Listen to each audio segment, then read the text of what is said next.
শোন, আমি কলকাতা যাচ্ছি, 10 দিন থাকবো, ইচ্ছা মতো শপিং করব। তারপরে তোরা খালি আমার দেখবি শাড়ি, হলুদে একদিন, তারপরে রিসেপশনে একটা শাড়ি। আমি মেকআপের বুকিং দিছি চ্যানেলে। আমার হাবি বলছে আমাকে 4টা শাড়ি পরতে হবে দিন, এভরি হাফ এন আওয়ার একটা করে। 4টা শাড়ি? আর আমি অনলাইন শপিং করতেছি।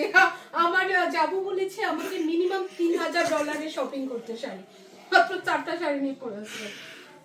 ইস, আপনারা সবাই শাড়ি মেকআপ সবকিছু নিয়ে চিন্তা ভাবনা করতেছেন, আর আমি চিন্তা করতেছি সময় মতো প্রোগ্রামে আসতে পারবো কিনা। কেন? মারুফ কখন ঘুম থেকে উঠে কখন আসবে। আচ্ছা শোন, তোরা তো মেকআপ, আমার শাড়ি তো ঠিক, লিমা মেকআপ টেকআপ দিছে। সুমা পারে কি হবে? সুমা পারে সাজাবি না? আপনি সোমাপুরে নিয়ে পড়ে আছেন। সোমাপুতা আসবে, সাজছি। আমরা সাজি। সোমাপু তো বই, আমাদের ফোকাস করেন আমরা কিভাবে সাজবো, কোন কালারের শাড়ি পরবো, কত দামের শাড়ি পরবো, দুইটা প্রোগ্রাম। আপনার কি মাথায় যে কি পরিমাণ টেনশনে আছি আমরা, কি পরিমাণ স্ট্রেস নিতেছি প্রতিদিন, যে কখন কি করব, কোন শাড়ি পরলে কতটা সুন্দর লাগবে। ছবি তোলার ব্যাপারে কিন্তু কিন্তু ছবি আমি অলরেডি বুকিং দিয়ে দিছি। বুকিং কাকে, কিসের বুকিং দিছেন? সাজ্জাদ ভাইকে। মানে ও কি বুকিং সাজ্জাদ দিছেন ভাইরে আপনি? ব্রেকফাস্টের দাওয়াত দিছে, তাহলে সাজ্জাদ ভাই খালি ওর ছবি দিবে। আরে আমি লাঞ্চ আর ডিনারে দাও দিয়ে রাখছি সাজ্জাদ ভাইকে। আরে দেখি কোন সাজাই ভাই? রেখা আপু সাজ্জাদ ভাই। মেকআপ সাজ্জাদ ভাই কেন? গোলা ছবি আছে। চেহারাই বোঝা যায় না। তুমি কি সাজ্জাদ দুলাভাইরা দাওয়াত দিছো? সব বলো বলো। আচ্ছা, আমি চিন্তা করছি রণা ভাইকে হলুদ দিলে কেমন হয়। ও মাই গড, শীতের মধ্যে রণব ভাই খালি গায়ে হলুদ দিতেছি আমরা। আমি বলি, আচ্ছা সবাই তো সবকিছু নিয়ে কথা বলতেছি, আপু সোমা আপুকে বউ সাজাইলে কেমন লাগবে? আবার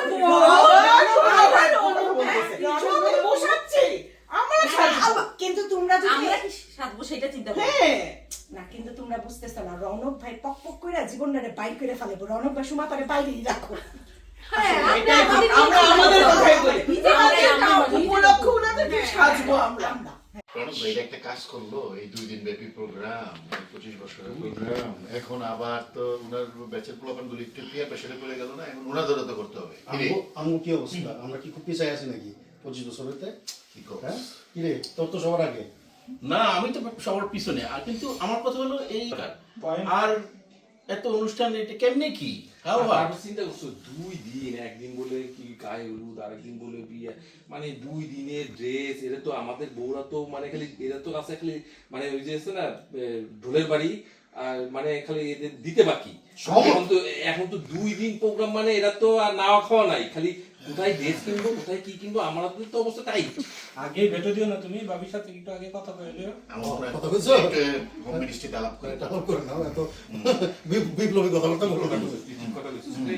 ঠিক বলছো।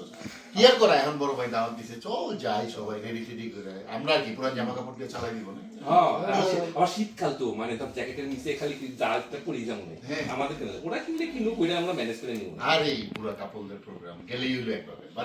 আর ম্যান ইজ মডেল, মানে মানুষ মাত্রই ভুল।